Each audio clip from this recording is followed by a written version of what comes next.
A very warm welcome to you. It's wonderful to have you with me to reflect on the Gospel for the 25th Sunday in Ordinary Time.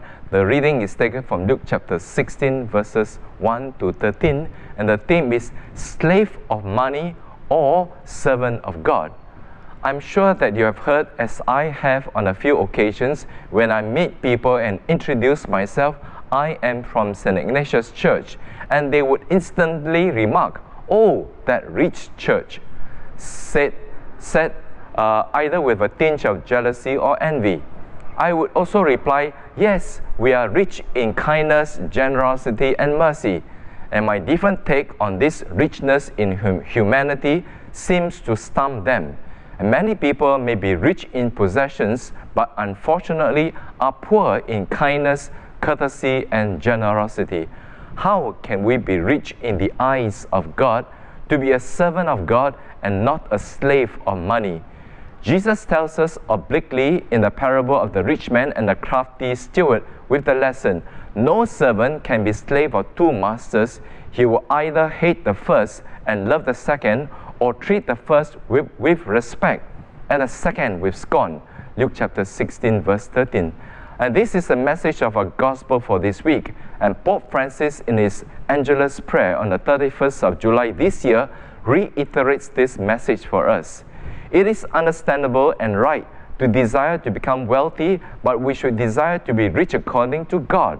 And the Pope points it out, and this means being rich in compassion and in mercy, and these riches do not impoverish anyone or create quarrels and divisions, he added. God's richness knows how to give, to distribute, and to share. Another way to be rich is to be rich in relationships. The Pope extolled us to clearly that we need more than just accumulation of material goods to live well, and we need good relationship with God and others, especially those who have less. Let us endeavor to become rich not only through greed, but through good works that are not forgotten, people that I have helped to grow and mature in our lives and efforts, a good inheritance to live for others. Quoting Pope Francis. So my dear friends, let us recognize that we cannot be a slave of money and be a servant of God at the same time. And I close with the Pope's message of blessing. May Our Lady help us understand what the true goods of life are, the ones that last forever. Amen. So with that, my dear friends, I have two questions for reflections. The first is, how can I make good use of the wealth that God has placed at my disposal?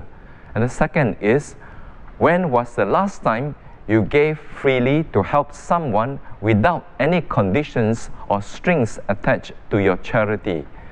And so with that, I continue to invite you to pray for protection together with Mother Mary as we say, O Mary, you shine continuously on our journey as a sign of salvation and hope.